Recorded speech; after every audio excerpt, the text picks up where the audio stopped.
fait, aujourd'hui, nous allons commencer notre découverte de la plateforme de développement intégré Android Studio. Donc, allons-y. Je vais créer un dossier sur mon bureau. Donc, je vais l'appeler démo 1 Android, tout simplement. Et une fois installé, l'icône d'Android Studio, qui est ce dernier, devrait être visible sur votre bureau. Donc, je vais lancer mon application.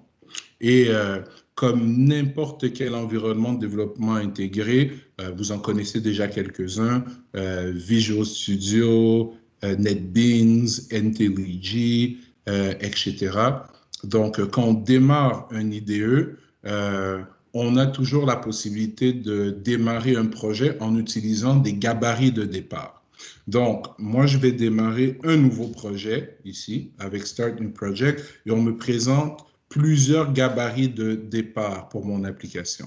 Donc, je peux commencer avec ce qu'on appelle une activité de base, une activité vide, une activité avec des boutons de navigation. Je peux créer une application qui va exploiter une map Google. Je peux créer une application qui va avoir un panneau déroulant, donc qu'on appelle un navigation dryer, mais tous ces gabarits, un peu comme les gabarits qu'on utilisait dans Visual Studio, génèrent énormément de code au départ. Et je veux m'assurer, comme d'habitude, qu'on comprenne exactement ce que chaque ligne de code qu'on ajoute dans notre projet a comme effet.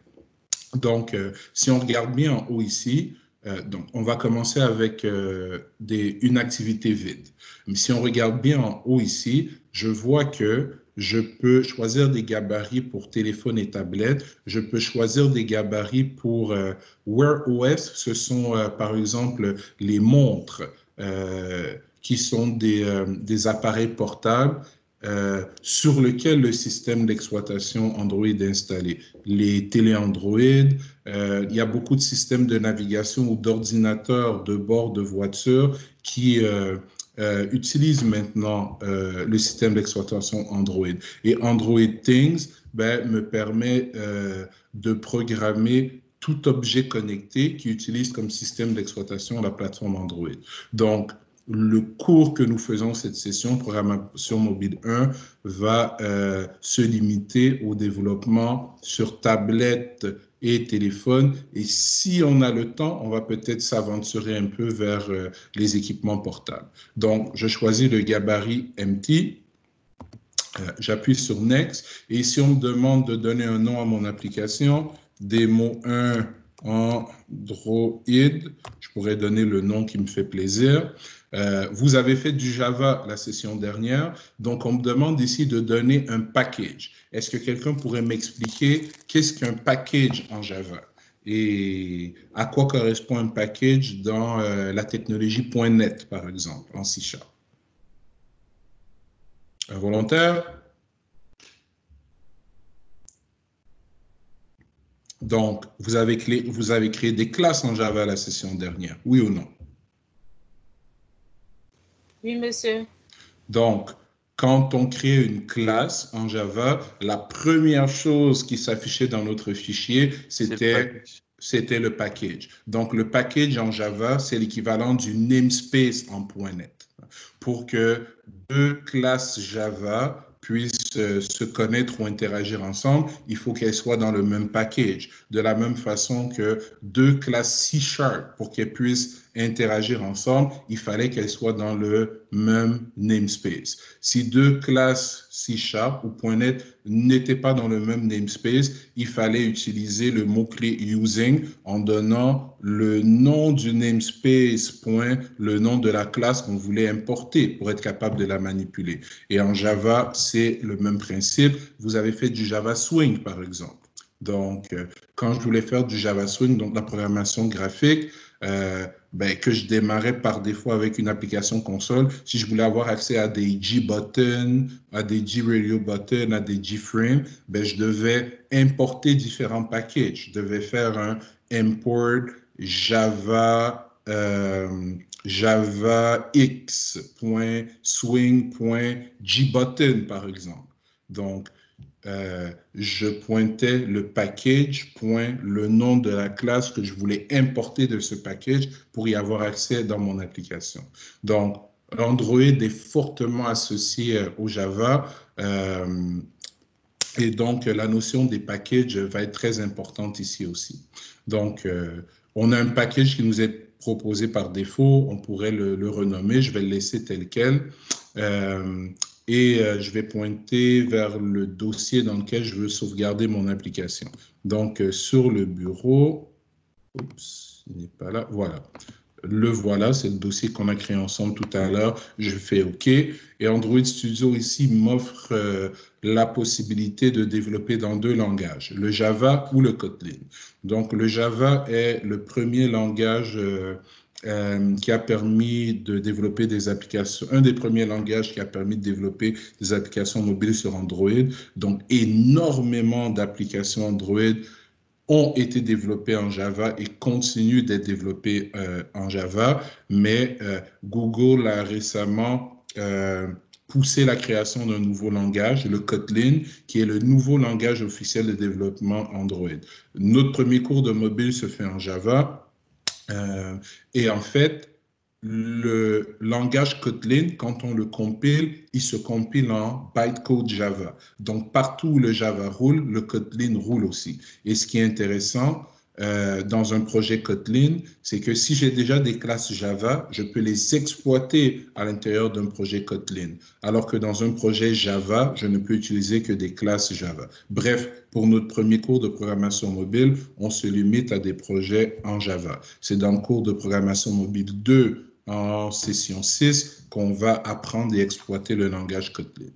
Donc, ce qui me reste à faire ici, c'est choisir la version du système d'exploitation Android que je veux utiliser pour mon application. C'est un peu l'équivalent de choisir dans un projet Webform ou dans un projet Windows Form la version du framework.NET qu'on veut utiliser pour développer notre application. Donc, si je vise la version 8.0, je vois que l'application que je vais créer va être compatible avec 60,8% des devices, téléphones ou tablettes Android qui existent sur le marché. Donc, ça veut dire que, en fait, si je développe en 8.0, ça veut dire que je peux supporter aussi toutes les... c'est que, pardon, si je développe, c'est ça, sur 8.0, ça veut dire que 60,8% des téléphones et tablettes sur le marché vont pouvoir rouler mon application. Par contre, si je monte avec une version plus élevée d'Android, la version R par exemple, la version 30, il n'y a que 1% des nouveaux téléphones et tablettes qui supportent cette dernière version du système d'exploitation. Donc, si je descends avec une version plus ancienne, disons 4.0, la version Ice Cream Sandwich, 100% des devices Android pourront supporter mon application. L'idée ici est que si mon téléphone a la version 9 du système d'exploitation et que j'essaie d'y installer une application qui a été programmée en une version antérieure, il n'y a pas de problème. C'est si j'essaie d'envoyer dans mon téléphone un programme qui a été, une application qui a été faite avec une version supérieure à celle qui est installée dans mon téléphone qui a un problème. Donc, une autre considération qui va être importante à faire pour nous, c'est que si je choisis la version 8.0 ici, il faut que je m'assure que lors de la configuration d'Android Studio, j'ai bel et bien téléchargé cette version du système d'exploitation. Donc, ce qui se fait à travers le SDK Manager, c'est expliqué dans le document d'introduction du cours. Donc, je ne veux pas télécharger de nouveaux systèmes d'exploitation ici, ça prend trop de temps. Je veux vous démontrer comment créer une application. Toutes les configurations sont démontrées dans le document vers lequel je vous ai guidé dans la première partie du cours. Donc, j'ai choisi ce qui m'intéressait. Je vais faire Finish.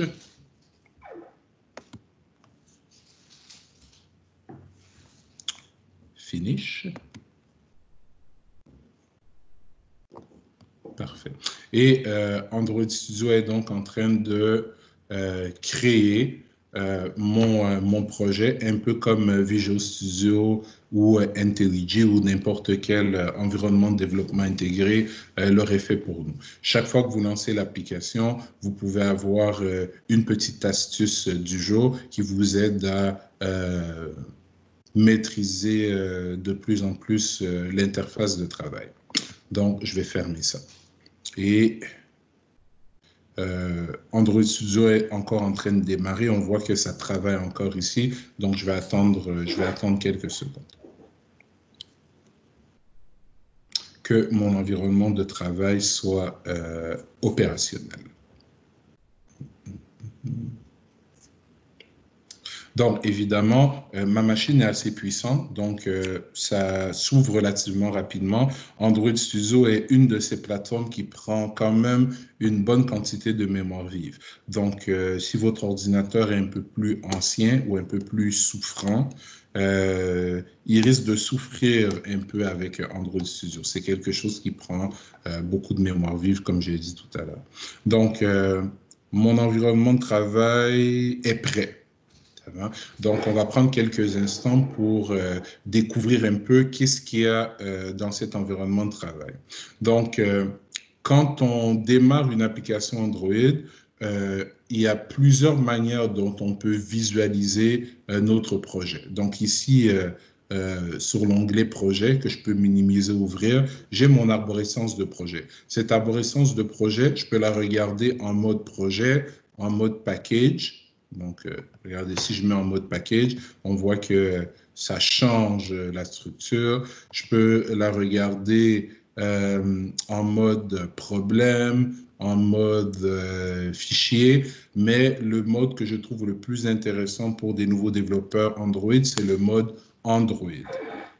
Donc, dans ce mode Android, on a plusieurs sous-dossiers. Évidemment, aujourd'hui, on ne va pas découvrir ce qu'il y a dans tous ces sous-dossiers. On va travailler aujourd'hui dans la démo principalement avec ce qui se trouve dans le dossier Java et ce qui se trouve dans le dossier RES. Donc, je vais éclater mon dossier RES. Dans le dossier RES, on a des sous-dossiers. Donc, je vais les décrire rapidement. RES pour ressources. C'est les ressources dont votre application a besoin pour fonctionner correctement et qui vont être installées sur le téléphone ou la tablette à l'intérieur duquel vous allez charger votre application. Le dossier Drawable, donc, contient, par exemple, si je m'amuse à cliquer dessus, est-ce que ça va être visé? Parfait. Donc, contient l'icône par défaut de votre application. Donc, si vous voulez changer l'icône qui va représenter votre application une fois qu'elle est installée sur un téléphone mobile, il faut venir à l'intérieur de ce fichier et changer l'image, excusez-moi,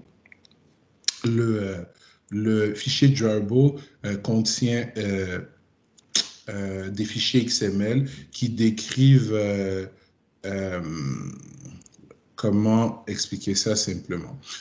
Des fichiers XML qui contiennent des paramètres qui dictent comment l'icône par défaut de votre application va se comporter. Donc, sa taille, sa couleur de background, son width, son height.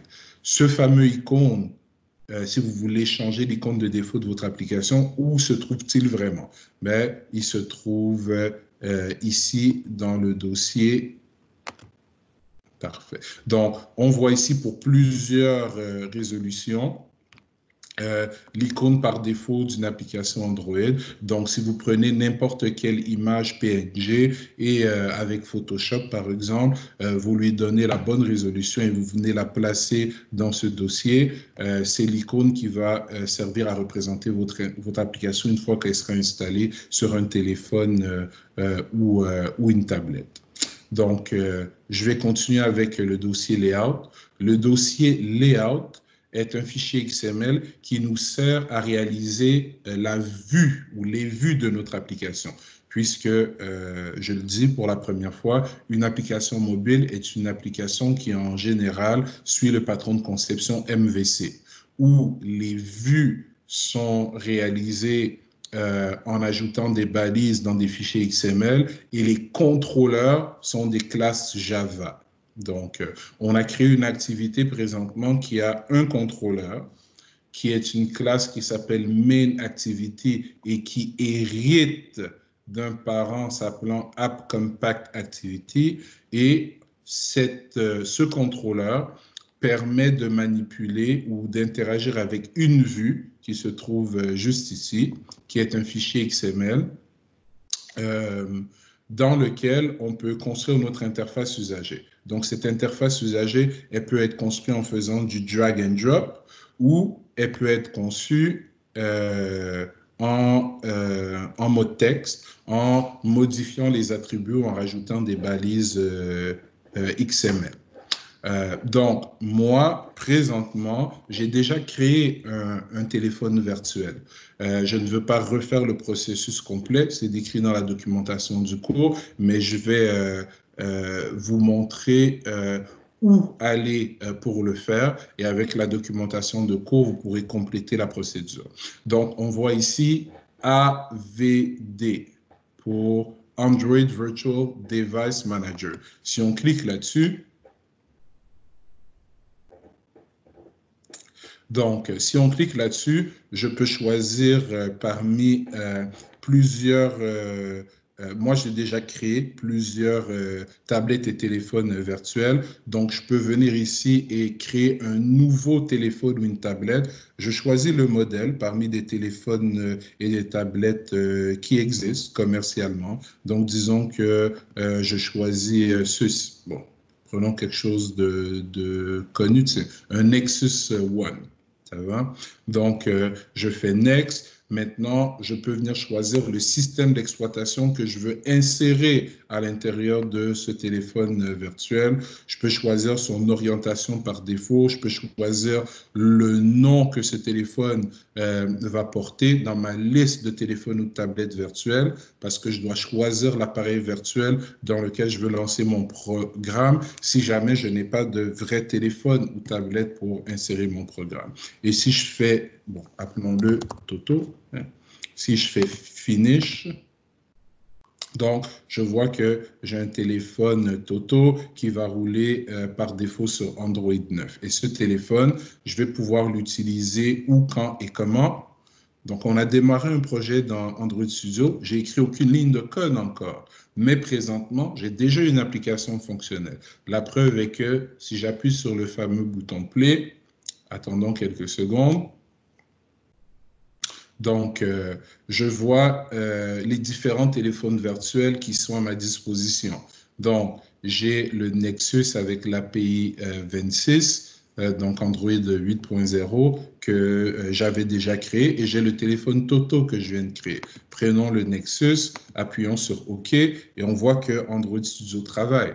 Android Studio est en train de compiler ma vue, compiler mon contrôleur, créer mon application et cette application la charger à l'intérieur de mon téléphone virtuel. Donc, encore une fois, le processus peut être très rapide ou très lent, dépendamment de la puissance de votre ordinateur. Donc, dans mon cas, ça ne devrait plus trop tarder.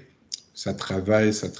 On devrait voir le téléphone virtuel apparaître dans quelques secondes ou minutes. Ça va jusque-là pour tout le monde? Donc, je ne m'attends pas à ce que on retienne par cœur tous les boutons ou tous les endroits où je clique présentement. Je vous fais un survol rapide. Toutes ces informations sont reprises doucement dans le document de cours et vous allez avoir accès à l'enregistrement pour suivre les manipulations et les maîtriser. Donc, mon téléphone virtuel vient d'être créé. Ici, c'est une application de démonstration que j'ai fait en début de semaine. Donc, le téléphone est créé et dans quelques secondes, notre programme va y être chargé.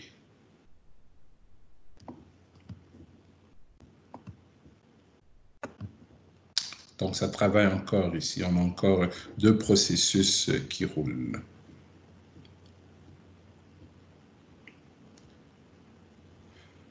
Bon, c'est plus long que ça devrait.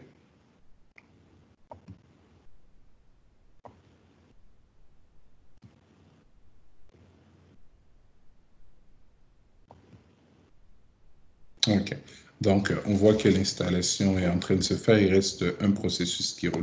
Donc, voici ma première application, qui, comme vous le voyez, c'est le standard en programmation, c'est l'application Hello World. Mais ce mot Hello World, il vient d'où? Quand je regarde mon code Java, mon contrôleur, il fait quoi ce contrôleur? Il n'y a presque pas de code à l'intérieur. Donc, on voit ici qu'il y a une méthode qui s'appelle onCreate, une méthode dont j'hérite de mon parent. Donc, onCreate, ça dit à la création. C'est un peu comme l'événement load qu'on connaît du .NET ou du HTML ou même qui a son équivalent en Java. Donc, on voit ici setContentView. La méthode setContentView, on aurait pu écrire this.setContentView. Une vue, on sait en MVC que c'est l'interface usager. Content View, le contenu de l'interface usager. Quand on dit set Content View, donc on veut associer notre contrôleur, notre classe ici main activity, avec une vue en particulier. Une vue dont elle va pouvoir recevoir des informations ou vers laquelle elle va pouvoir envoyer des informations. Donc, j'ai parlé tout à l'heure du dossier RES, le dossier de ressources. Donc, dans le dossier ressources, j'ai un dossier layout et dans le dossier layout, j'ai un fichier XML que j'ai identifié tout à l'heure comme étant la vue par défaut qui est associée à mon contrôleur par défaut. Donc, regardez, R, qui est un fichier système, qui pointe vers le dossier ressources. À l'intérieur de R, j'ai accès à Layout, donc qui pointe vers mon dossier Layout. Et à l'intérieur de Layout, j'ai Activity Main qui fait référence à ce fichier XML. Donc, ce qu'on fait ici, c'est qu'on charge notre vue, on charge notre fichier XML. Et toutes les balises qui s'y trouvent sont converties en des objets Java. Allons voir ce qu'il y a dans ce fichier XML. Donc, dans ce fichier XML, si on regarde bien, et encore une fois, vous avez fait du Java Swing. Donc, est-ce que quelqu'un peut me dire en Java Swing quelle est la classe ou quelles sont les familles de classes qui permettent de contrôler le positionnement des objets dans notre interface usagée? Comment ça s'appelle en Java?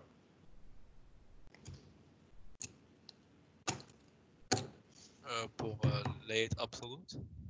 Non, pas pour les uploads. Pour être capable de placer un bouton ou un text box ou un G-panel à un endroit précis dans mon interface usagée, comment je fais ça en Java? C'est quoi les classes qui me permettent de gérer ça?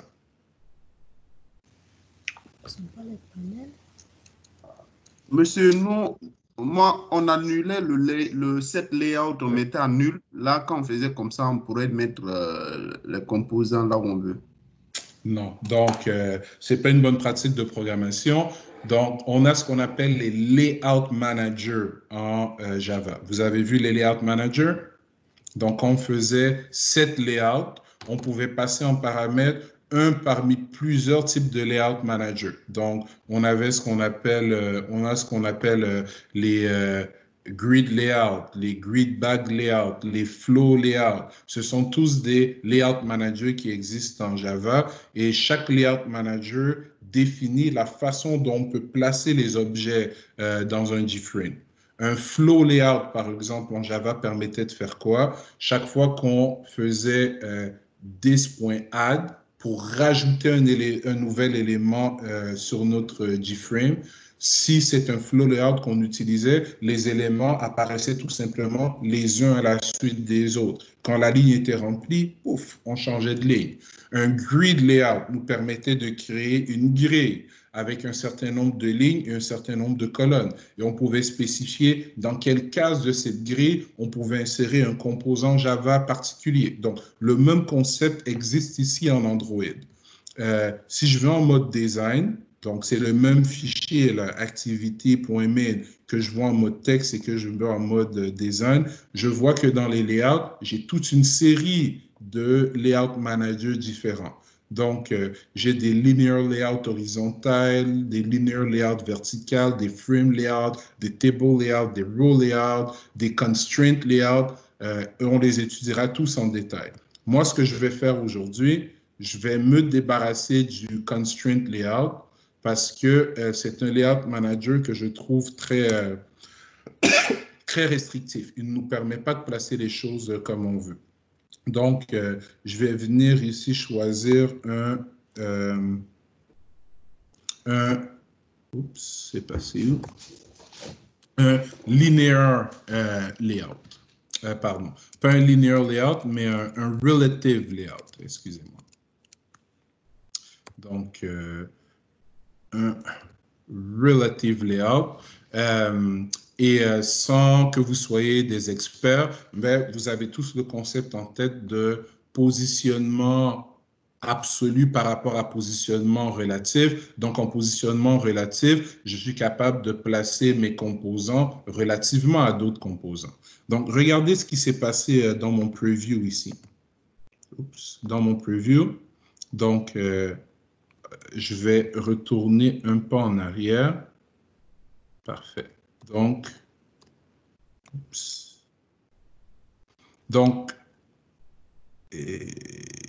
on était ici tout à l'heure et regardez où se trouve mon espèce de text box. Ça va? Il est au milieu de la page. Donc, maintenant, je vais changer ça pour mon relative layout. Et regardez où se trouve maintenant mon text box. Donc, c'est un peu comme en HTML. Le premier élément que je place va aller au coin supérieur, voilà, en gauche de ma page. Et au fur et à mesure que je place des éléments, je vais devoir donner leur position relativement aux autres éléments se trouvant dans ma page. Le label qui est là, il vient d'où? Si on regarde bien, on va zoomer un peu. Excusez-moi, je vais réorganiser un peu l'interface. Donc, je vais zoomer un peu ici. Parfait, je crois que c'est beaucoup mieux comme ça. On va zoomer même encore. Parfait, donc je crois que vous voyez mieux maintenant.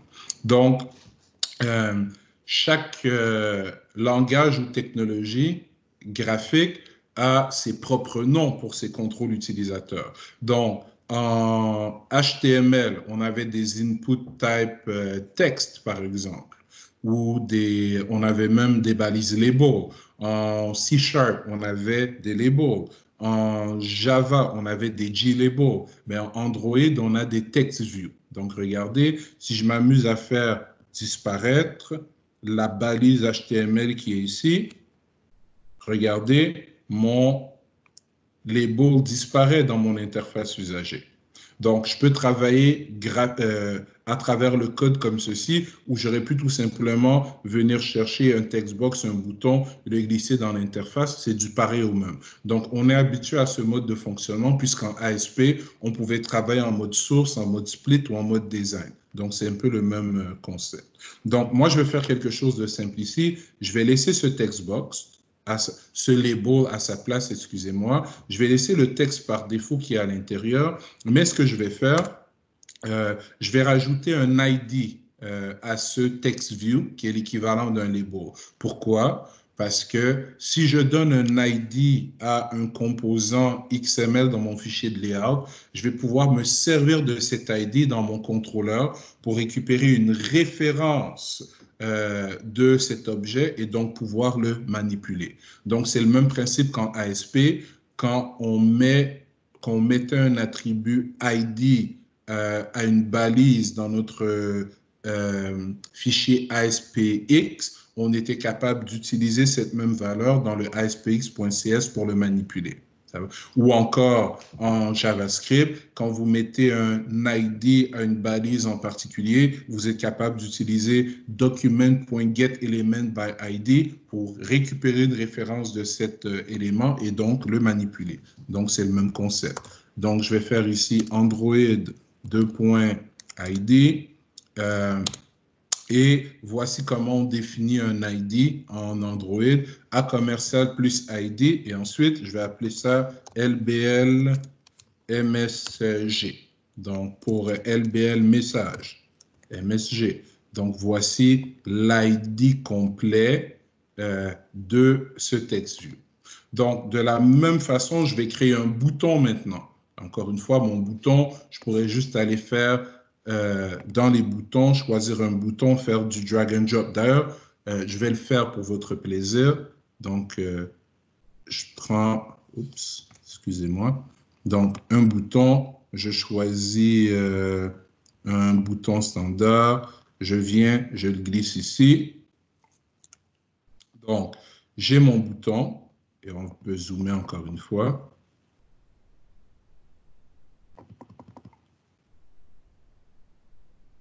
Donc, j'ai mon bouton. Ce bouton, on voit qu'il vient d'écraser notre TextView. Ce bouton, si on regarde ici à la gauche, j'ai des attributs, j'ai un panneau de propriétés, un peu comme les propriétés auxquelles on est habitué en C# ou en Java pour modifier l'aspect ou s'enregistrer à des événements. Donc, tout ce que je fais dans le code XML, je peux le faire graphiquement ici. Mais le standard en Android veut qu'on y aille en XML, donc je vais continuer en XML. Regardez, j'ai le code de mon bouton qui est apparu.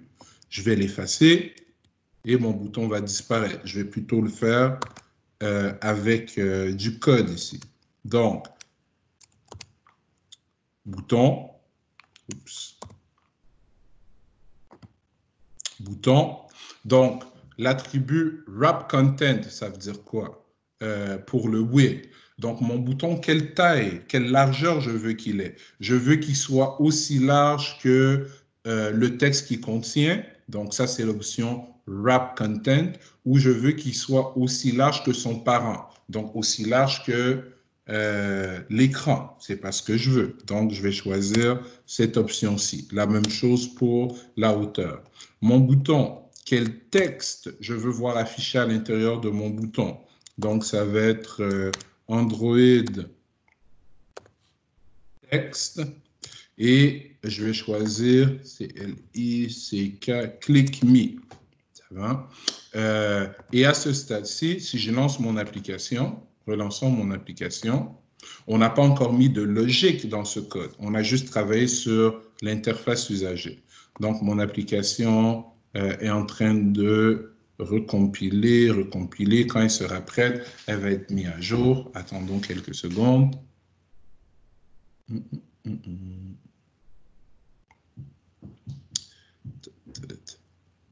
Donc, voilà, ça arrive. OK.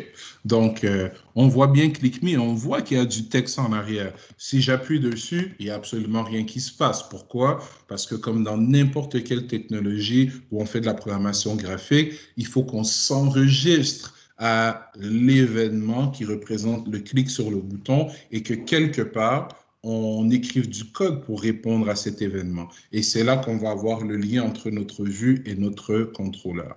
Donc, je vais minimiser mon téléphone virtuel et la première chose que je veux faire, c'est embellir un peu mon interface usager.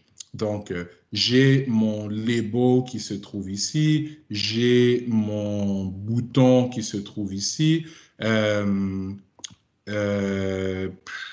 Disons, tiens, je vais rajouter l'équivalent d'un text box aussi pour mon exemple. Donc, je vais rajouter ce qu'on appelle un edit text. Donc, mon edit text, même chose. Je vais faire wrap content.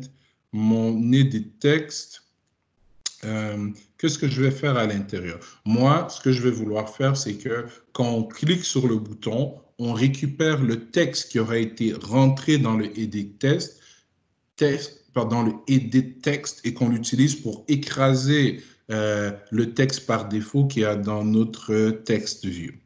Donc, allons-y. Je vais rajouter ce qu'on appelle un Android hint. Donc, au lieu d'ajouter un label qui dit, qui donne des instructions sur quoi rentrer dans notre edit texte, un hint, ben, ça nous permet d'écrire du texte, mais qui est grisaillé, qui est comme en arrière-plan, qui donne un indice, c'est ce que hint veut dire en anglais, de ce qui doit être fait ou est rentré comme information dans le composant. Donc, je vais écrire message ici, tout simplement. Je vais donner un ID à mon edit text, puisque pour récupérer le texte qui se trouve à l'intérieur du edit text et le traiter quelque part, il faut que je puisse avoir une référence de cet objet. Donc, Android ID, et je vais l'appeler txt message. Oups. Moi, Android ID.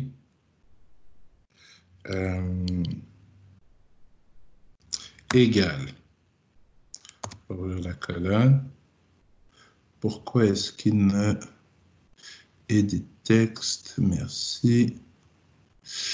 OK. Mon autocomplétion ne semble pas marcher, donc on va l'aider. Donc, on va aller comme ça et ça va être txt message. Txt message. Voilà. Donc, j'ai toujours un problème. Tous ces composants sont superposés. Disons que je veux les aligner horizontalement. Et c'est là qu'on va voir l'importance des layout managers. Donc, juste pour faire différent, je vais aller dans les layouts ici. Je vais choisir un linear layout horizontal. Je vais aligner des composants horizontalement. Je vais le prendre. Je vais le drag and drop dans mon interface usager. Et si je retourne en mode code, donc, je vois ici que j'ai une balise qui s'appelle un linear layout et qui a comme propriété orientation horizontale. Donc, qu'est-ce que je vais faire? Je vais aller récupérer toutes les autres balises que j'avais déjà créées et je vais venir les placer dans mon linear layout horizontal. Et regardez ce qui s'est passé. Donc, si je relance mon application pour qu'on puisse voir un peu mieux les résultats, donc je vais avoir, bon, allons-y, lançons l'application.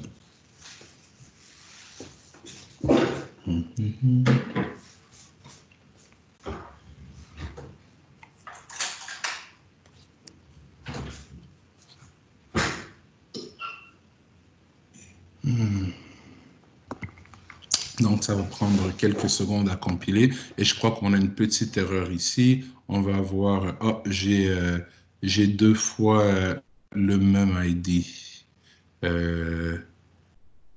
Comment est-ce que j'ai fait ça? OK, voyons voir. Donc, click me. Ah ouais, j'ai mon bouton deux fois. Donc, laissez-moi voir qu'est-ce qui s'est passé. Ah, mais oui, j'ai effectivement créé deux boutons. Donc, j'ai mon text view avec le label message. Ensuite, j'ai mon bouton, j'ai mon edit text et dans mon linear layout, ah, j'ai copié-collé au lieu de couper-coller. Voilà la bêtise que j'ai fait. C'est pour ça que mes composants sont dupliqués. Donc, je vais me débarrasser de tout ceci. Et voilà. Donc, mon interface usager maintenant, si je zoome, la prochaine fois que je vais lancer l'application, c'est ce qu'on devrait voir. Donc, j'ai construit mon interface usager. Évidemment, on a toutes sortes d'attributs et de propriétés pour embellir cette interface usager, mais pour terminer la démonstration ici, je veux montrer comment faire le lien entre l'interface usager et le contrôleur. Donc, moi, j'aimerais que lorsque je clique sur le bouton qui se trouve ici, je récupère le texte qui se trouve là-dedans pour écraser le texte qui se trouve ici. Donc, je dois m'enregistrer à l'événement clic de mon bouton. Je peux le faire de manière statique et je peux aussi le faire de manière dynamique. Donc, allons-y de manière statique. On va utiliser Android onClick, donc similaire à l'événement onClick que vous connaissez en HTML, par exemple, pour appeler une fonction JavaScript. Je vais donner le nom d'une fonction. Tiens, je vais appeler ça change MSG. Et automatiquement, Android Studio me dit que cette fonction n'existe pas et il me propose de faire quoi? Rappelons-nous de notre activité, regardez son état actuel. Donc, si je retourne dans mon fichier de layout, Android Studio me propose de générer dans mon contrôleur, qui est la classe main activity, une méthode qui s'appelle change message. Donc, lorsque je vais cliquer sur le bouton dans mon interface usager, c'est cette méthode qui va être appelée pour répondre à cet événement. Donc, voilà. Continuons. Donc, si je veux effectuer la manipulation que je viens de décrire, c'est-à-dire prendre le texte que l'utilisateur écrira dans le edit text et l'afficher dans le text view, il faudrait que dans mon contrôleur, je réussisse à récupérer des références de ces deux contrôles. Donc, allons-y. On est dans une classe. Donc, on va déclarer des variables. On est en Java, donc private, je veux obtenir une référence d'un edit text. Donc, je vais créer une variable de type edit text que je vais appeler txt. Et de la même façon, je veux récupérer une référence d'un text view qui se trouve dans mon fichier XML. Je vais l'appeler LBL. Donc, maintenant, à quel moment est-ce que je veux récupérer ces références? Dès que mon application mobile devient visible, donc directement dans la méthode, onCreate. Et comment on fait ça? On fait ça comme ceci en Android. This point, commençons par le textbox, égale, on va faire un cast ici en edit text et on va utiliser une méthode qu'on hérite de notre parent, AppCompactActivity, qui est la méthode findViewById. Et quel ID? r.id.lbl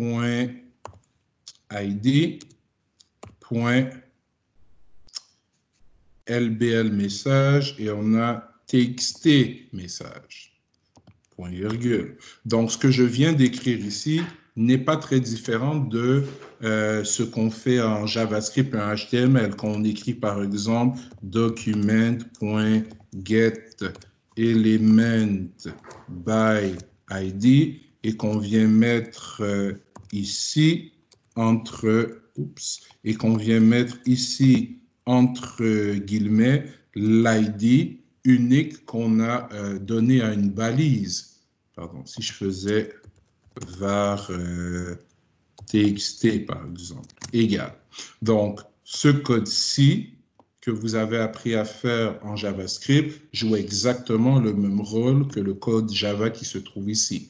Donc, on a une méthode findViewById qui nous permet d'aller fouiller dans notre vue à travers les différentes balises XML et de nous retourner une référence vers celle qui représente, vers celle qui est associée à l'ID qui nous intéresse. Ça nous retourne un objet. Cet objet-là, je veux le cast, je veux le convertir en edit text pour initialiser ma variable de classe. Donc, vous comprendrez qu'on va faire exactement la même chose pour notre text view qui se trouve dans notre fichier de layout. Donc, this.lbl égale, on va faire un cast, edit plutôt text view. Et encore une fois, find view by ID, r.id.lbl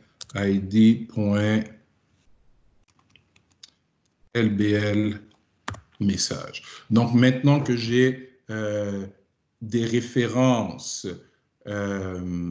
des deux composants qui sont dans mon interface graphique et que ces références-là sont stockées dans des variables qui appartiennent à ma classe, j'ai accès à ces références dans toutes les méthodes de ma classe. Donc, je vais pouvoir faire ceci.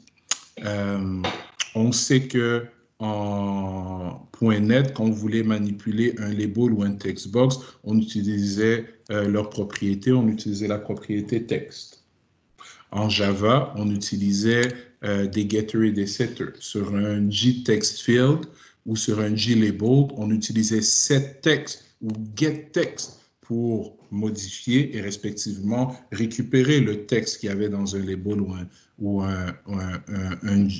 dans un glabel. Donc, on est toujours en Java, même si on l'utilise pour programmer Android et non Windows, donc la logique va rester la même. Donc, pour y aller étape par étape, je vais faire ceci. Donc, je vais déclarer une string ici que je vais appeler MSG TXT. Donc, le message que je vais récupérer de ma variable TXT. Et je vais faire ça comment? Je vais faire this.txt.getText. Ça me retourne quelque chose qu'on appelle un editable. Donc, moi, je veux une variable de type string. Donc, .toString. Et voilà. Et donc, cette information, je veux faire quoi avec? Je veux l'insérer à l'intérieur de mon label. Donc, this.lbl.setText cette fois-ci. Et je veux lui passer quoi en paramètre? Je veux lui passer mon fameux MSG TXT. Donc, si tout va bien dans le meilleur des mondes, on va d'abord compiler cette application, la lancer et vérifier qu'elle fait bien ce qu'on veut qu'elle fasse. Dans un deuxième temps, je vais mettre un point d'arrêt là-dedans pour vous montrer qu'on est aussi capable de débugger une application Android avec les mêmes outils qu'on connaît déjà, les points d'arrêt, les fenêtres espions, et pour vous prouver que quand j'appuie sur le bouton, mon programme se rend bel et bien, on entend bel et bien un événement clic, et c'est bel et bien cette méthode ici qui est appelée. Donc, allons-y. Donc, si je mets ici, on clique, et voilà, on voit que le message de départ a été écrasé.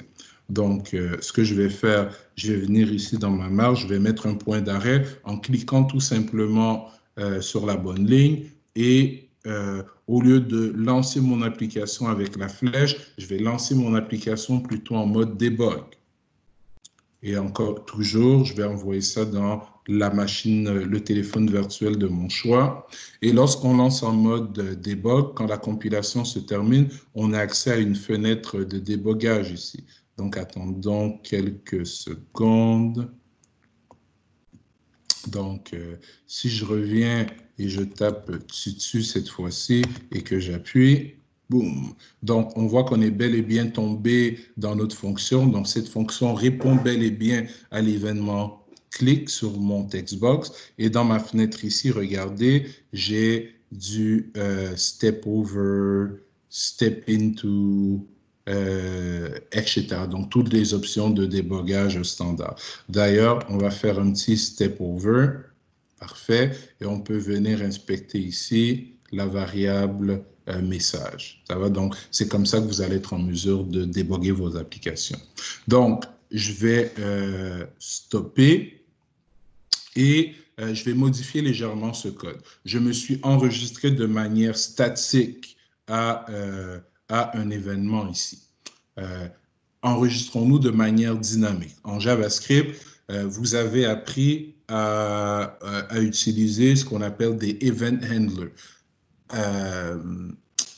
Add Event Handler, où on pouvait rajouter un écouteur d'événements, en fait. Donc, Add Event Listener, excusez-moi. On pouvait spécifier le nom de l'événement et on pouvait spécifier le nom de la fonction de callback à appeler en réaction avec la réception de cet événement-là sur un objet en particulier. Donc, si je continue avec mon exemple ici que j'ai commencé, donc, disons que j'avais bel et bien récupéré une référence de mon objet qui s'appelle TXT. Si j'étais en JavaScript, j'aurais pu continuer avec txt.add event listener, etc., etc. Ou même mieux, en jQuery, c'est le même principe. J'aurais pu faire ceci, ajouter un dièse, TXT, si c'était l'ID que j'avais donné, l'ID qu'on a donné, c'est TXT MSG. Donc, ceci récupère une référence de mon objet et sur cette référence, je vais m'enregistrer à l'événement click et je veux faire quoi lorsque j'entends l'événement click? Je veux appeler une fonction. Je vais appeler une fonction de callback et dans cette fonction de callback, je veux exécuter le code qui se trouve ici à l'intérieur. Donc, c'est ce qu'on appelle un enregistrement dynamique. J'ai mis ici la syntaxe jQuery, mais la syntaxe JavaScript, vous la connaissez. Sinon, je peux vous la rappeler. JavaScript add event listener. Parfait. Donc, on a l'objet dont on a récupéré une référence, .add event listener, et à l'intérieur de la fonction add event listener, ben, on pouvait spécifier le type d'événement et spécifier une fonction qui allait répondre à l'événement. Donc, c'est une syntaxe similaire que je vais vous présenter ici en Android. Mais pour ce faire, je dois me débarrasser de l'enregistrement statique qu'on a fait ensemble tout à l'heure. Donc, je vais me débarrasser de ceci. Je vais aller dans mon fichier de layout et je veux aussi me débarrasser de du nom de méthode que j'ai enregistré ici à mon bouton. Et je vais plutôt faire ceci. Je vais rajouter à ce bouton un ID. ID égale. OK. Pour une raison que j'ignore, il refuse de faire de l'autocomplétion pour moi. Okay, donc, mon bouton, je vais lui donner l'ID BTN-MSG, tout simplement. Donc, mon bouton a son ID. Donc, ce que je vais faire, je vais retourner dans mon activité. Je vais aussi récupérer une référence de ce bouton. Donc, j'ai besoin d'un button, évidemment, que je vais juste appeler BTN ici comme variable. Et comme tout à l'heure, this.btn égale, on va faire notre cast avec un find view by ID de r.id.btn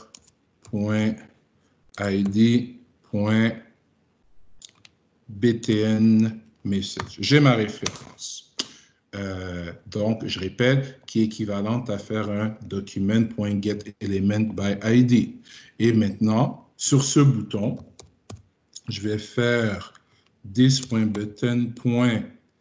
Au lieu de add event listener qu'on connaît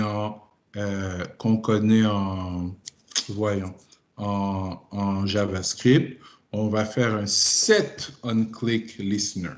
Donc, set onClick listener, c'est une syntaxe qu'on devrait connaître basée sur notre cours de Java parce que c'était la manière dynamique en Java de s'enregistrer à un événement en réalité.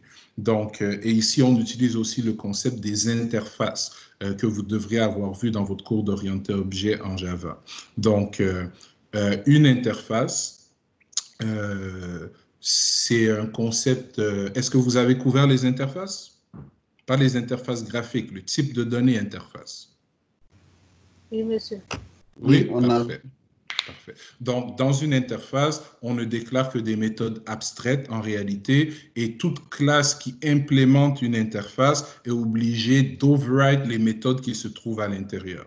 Donc, quand on fait un set on-click listener, ben, c'est parce qu'il y a une interface qui s'appelle click listener, et on demande au bouton on demande à notre bouton d'implémenter cette interface. Donc, d'override une des méthodes se trouvant dans cette interface, qui est la méthode onClick, et de fournir le code pour réagir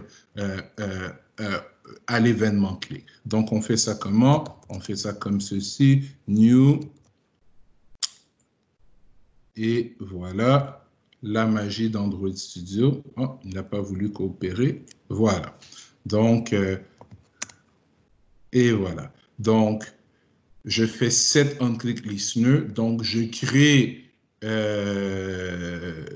en fait une nouvelle instance de mon interface. J'override la méthode onClick, et à l'intérieur de cette méthode, ben, qu'est-ce qu'on va faire? Ben, on va faire la même chose que tout à l'heure en réalité. Donc, juste pour faire un peu différent, donc cette fois-ci, quand on clique sur le bouton, je vais récupérer le texte qu'il y a dans le texte par défaut qu'il y a dans mon text view. Je vais récupérer le texte qu'il y a dans mon edit text, je vais les concaténer ensemble et je vais afficher le tout dans ce qu'on appelle un toast, qui est l'équivalent d'un message box. Donc, je vais y aller étape par étape. Donc, je vais créer une première string, je vais l'appeler S1, et S1 va contenir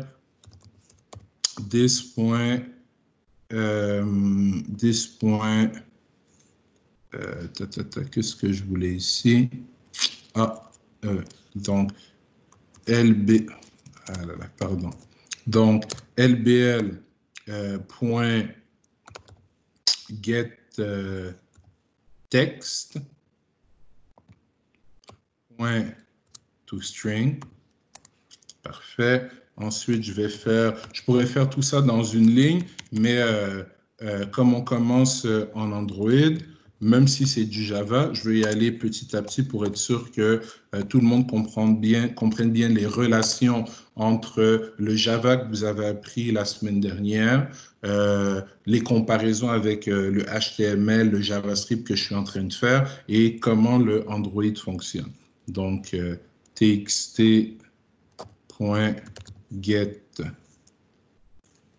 text, encore une fois. Et ici, bon, je ne prends pas la peine de faire de validation aujourd'hui parce que dans la vraie vie, je devrais vérifier que avant d'essayer de convertir en string, qu'il y a vraiment quelque chose qui se trouve dans ces deux composants graphiques. Mais bon. Et bon, allons-y. C'est pas grave si on prend beaucoup de lignes. C'est un premier exemple. S3 égale, on va tout simplement, je vais faire S1, on va concaténer avec un espace et concaténer avec S2, aussi simple que ça. Et maintenant, je vais afficher le tout dans un espèce de pop-up qui s'appelle un toast. On aura un cours Théo spécifiquement sur tout ce qui représente les menus déroulants, les menus contextuels, les pop-up. Mais pour la démonstration d'aujourd'hui, j'y vais juste rapidement. Donc, mon pop-up, mon toast, il doit s'afficher par rapport à quoi? Par rapport à l'activité actuelle. Donc, c'est à ça que sert le mot-clé this qui se trouve ici. Ensuite, je dois spécifier le texte que je veux afficher. Le texte que je veux afficher, c'est ma string S3. Et je dois spécifier la longueur pendant laquelle je veux que ce texte, que ce pop-up dure. Donc, on a des constantes qui sont définies dans la classe toast. Donc, on a point length long ou length short. Donc, je vais choisir length long et on va show. On va afficher fameux texte. Et il manque quoi? Cannot resolve mes tests.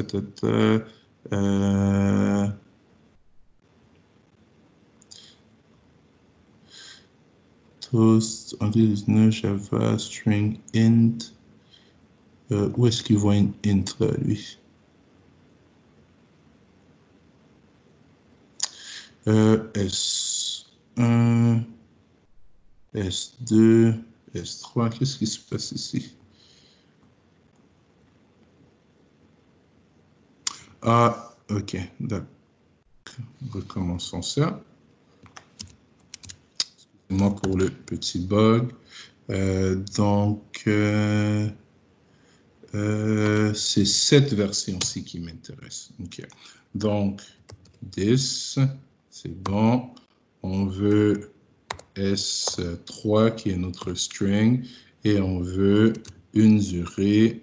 Donc, avec toast, point, j'ai dit long et point show. On veut montrer le tout. Qu'est-ce qu'il n'aime pas?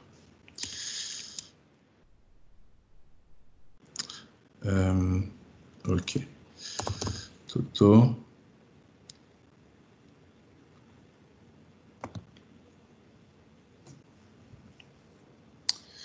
Donnez-moi quelques secondes pour trouver l'erreur. Méthode make test anonymous Android. Pourquoi il ne la voit pas? Pourtant, c'est exactement ça. Ah là là. Ok, je vérifierai pourquoi mon toast ne marche pas plus tard. Je vais tout simplement prendre le résultat concaténé et le réafficher dans SE. Ou plus simple encore, l'afficher dans la console, dans la fenêtre de sortie. Ça me permet de vous montrer une autre méthode de débogage. Donc, je vais utiliser ce qui s'appelle un log4. Donc, parfait.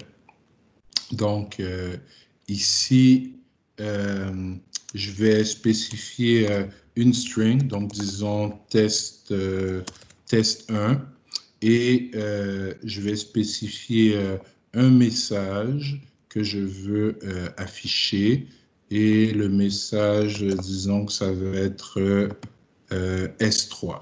Donc, ce qui arrive dans une application Android, c'est que il y a énormément, votre téléphone, il travaille tout le temps. Donc, il est toujours en train de faire quelque chose dans la fenêtre d'output. Donc, si on veut filtrer toute l'information qui circule, on peut utiliser le tag qu'on a mis ici pour ne voir que les messages d'intérêt pour nous. Donc, c'est une technique de débogage qui est assez courante et intéressante. Donc, je vais relancer l'application et lors du prochain cours, je referai une petite démo par rapport au toast, ou si on a un peu de temps, je vais le réessayer parce que je ne comprends pas ce qui n'a pas marché tout à l'heure. La syntaxe semblait correcte.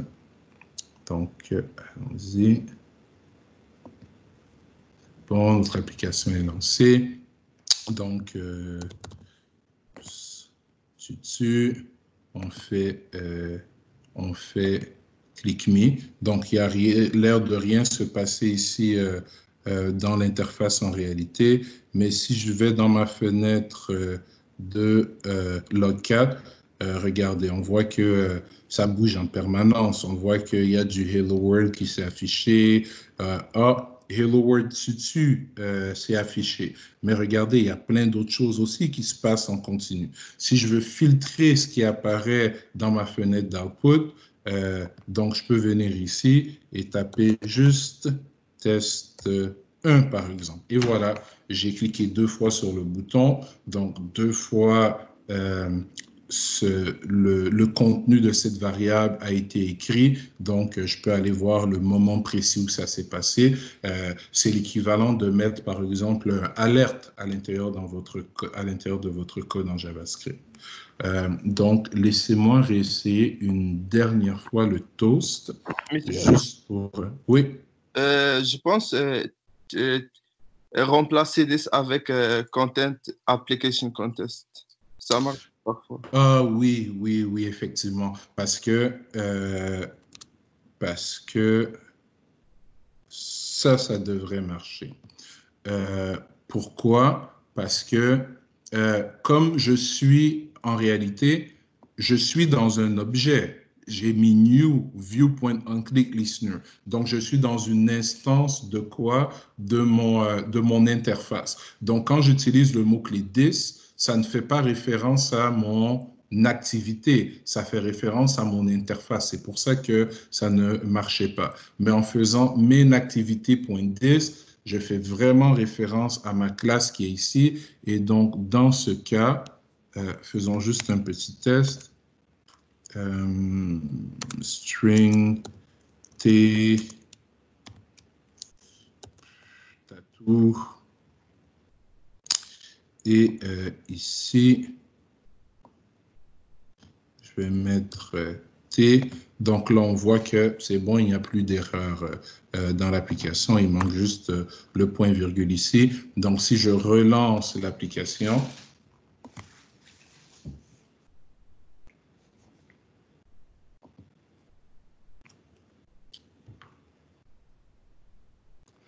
donc, j'ai même pas besoin de taper puisque je ne fais plus de conversion. Si j'appuie, je vois mon toast avec tatou. Ça va? Donc, je vais stopper la démonstration ici pour aujourd'hui. On a montré beaucoup de choses dans cette démo. On a montré rapidement comment créer un projet, comment créer un téléphone virtuel. On a montré que une application Android était composée d'une paire activité et layout.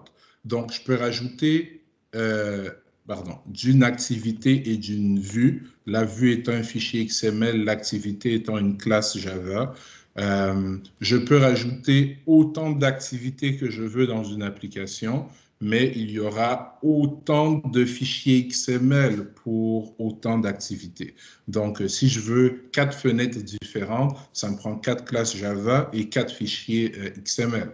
On a montré qu'on est capable, dans le code de nos vues, d'aller donner des ID à travers le code ou même graphiquement ici, si on fouille dans nos propriétés à chacune de nos vues et que ces fameuses ID, on est capable, dans le code Java, en utilisant la méthode findViewById, de récupérer des références de ces objets de la même façon qu'on le fait avec document.getElementById en JavaScript, excusez-moi.